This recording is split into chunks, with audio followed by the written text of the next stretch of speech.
Imagine your life being turned upside down with a diagnosis of blood cancer, and then finding out that your only chance of survival was reduced because of your ethnicity. Yvette Chin, who's 41, has just months to live unless a suitable stem donor can be found. She is of mixed Chinese and Jamaican heritage, which makes finding a donor much more difficult. Yvette studied at the University of Liverpool, and her friends are now seeking the support of current students and members of the Liverpool Against Racism conference to help save her. I spoke to Yvette earlier and began by asking her about her student days here in Liverpool. I was studying architecture at the University of Liverpool. I had the most amazing time there. I think just Liverpool in general is just a fantastic city. I think especially being like a young adult, and I'll always see Liverpool as my second home for sure. It's the only other place I've lived in the UK. I'm born and bred Londoner and sort of came back after I graduated. But yeah, have fond memories. I've still got lots of friends up in the Northwest, and you know, every time I come home, it feels like I come home basically whenever I visit Liverpool. So yeah, only great things to say about the city. We'll talk about your illness in a moment, but before you became ill, you were quite an explorer, weren't you, Yvette?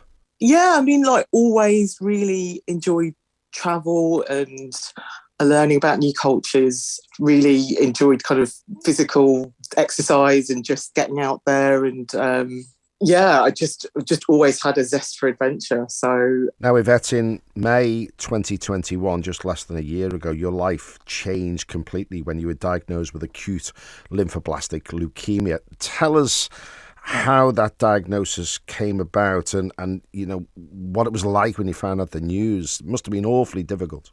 It was kind of over a period of about 6 weeks where symptoms started to manifest, and sort of things that didn't feel quite normal to me anymore.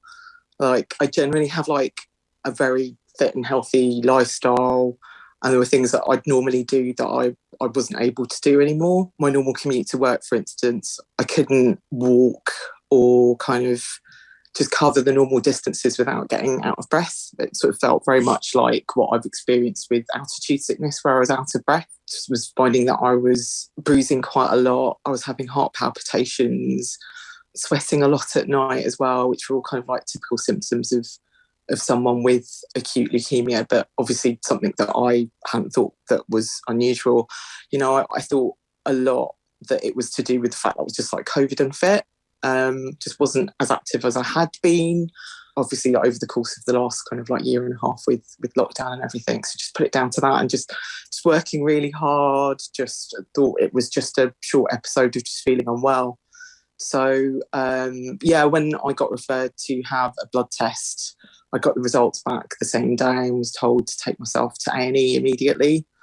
You know, at which point, even then, I still didn't. I think the worst case scenario in my head was that I might have anemia or like thyroid issues, so like a underlying condition that, you know, I'd hoped in my mind that could be treated by, you know, medication, but never did I think that it would be leukemia at all. Like that was just wasn't even in my consciousness at all the whole time. So I think as soon as I got admitted, I had 3 pools of blood. So I had transfusions kind of like through the night, and then the next day was when they told me. So just, as you can imagine, just like with anyone with a cancer diagnosis, just like it just huge shock. Just the symptoms I had not associated with leukemia at all. Now, Yvette, your last hope in terms of treatment is a stem cell donor. That, though, raises another difficulty because your ethnicity makes it hard to find a match. Your dual heritage, Chinese and Jamaican, is that right? Yeah, on one side of the family, she's Chinese, and then on dad's side of the family, he's Chinese-Jamaican. So the number of donors registered that are ethnic minorities is just a lot smaller proportion. So just a lot less chance. And obviously the added complication that I'm of mixed heritage as well. So this is why we're appealing encourage more people to register. You and your friends have come up with an appeal to encourage more donors to come forward, especially from diverse and ethnic backgrounds, which could help you and others like you as well. Yeah, and that is the hope, is to raise awareness of the stark gap between the number of white donors and ethnic minority donors, as well as just making people aware of what that actual process is. So it's a thorough 60-second cheek swab is what you need to do. So, I guess it's just kind of making people aware that the process is perhaps like less daunting than you might expect, given that it's, in relation to like stem cell donation. If it's not a donor for me, it could be a donor for someone else, like, potentially, saving someone's life, essentially. And there's a very practical way that people can do this, because people can come along to an event which is being organised between 11 o'clock and 3 o'clock next Tuesday the 26th of April, at the Harold Cohen Library at the University of Liverpool, to register as a potential stem cell donor and to do that simple test that you've just talked about. Exactly. And if they can't physically attend, they can register online and they can get the swab kit sent to their home. So it's like really, really easy, really, really simple to do. And if finally, this one small act by one person could save your life and could save the lives of others, what would your message be to people who are listening who may be able to help? Leukemia is just such a devastating disease. It's not something that you would want to wish for anyone. And, if there's a way in which you can help, you can extend someone's life by years and hopefully cure them. So it's a chance to, it's such a bold gesture. You could save someone's life. So, please definitely consider doing this if you can. That's Yvette Chin speaking to me earlier today. Well, Reshna Radivan is the Head of Communications and Engagement at DKMS, an international charity dedicated to the fight against blood cancer and blood disorders. She told me that sadly, Yvette's story isn't unique. It is. It's really hard. Generally, people who are from sort of a white European background have a 70% chance of finding a matching donor, and it drops to sort of just under 40% for people from either minority ethnic groups or mixed heritage sort of groups, communities. So it's a significant difference, which is a real shame, because actually, based on your ethnicity, it makes a big difference as to whether you can find a matching donor or not. Now, we have this swab test event taking place for Yvette in Liverpool on Tuesday. Tell us a little bit about the event, if you would, Reshna.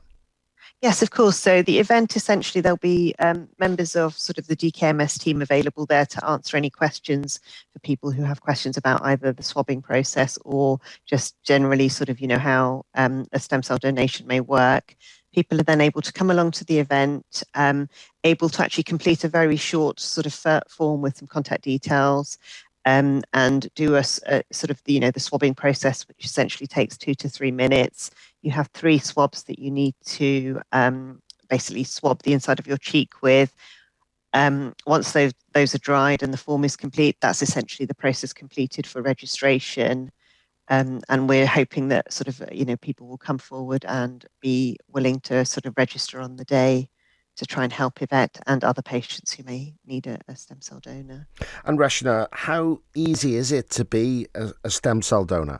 Anyone aged 18 to 55 is able to join the register, as long as they're in sort of reasonable health. There are certain health conditions that would prevent people from joining. So say, for example, if someone is sort of has blood cancer or an immunodeficiency, then that would certainly prevent them from being able to join the register, only because it's dangerous for them to donate, but also potentially wouldn't be able to produce enough stem cells for the patient as well.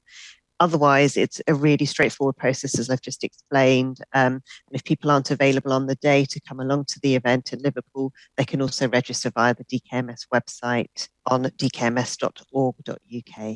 Yeah, that's Reshna Radivan from DKMS. And the Anthony Nolan organisation will have a stand at the Liverpool Against Racism conference on Tuesday at the Spine building from 9 o'clock till 6 o'clock, where they'll be registering donors. The same day, DKMS will be at the Harold Cohen Library at the University of Liverpool between 11 a.m. and 3 p.m. They will also be registering and swabbing donors, but you only need to visit one of those sites, not both of them. If you can help, please consider doing it.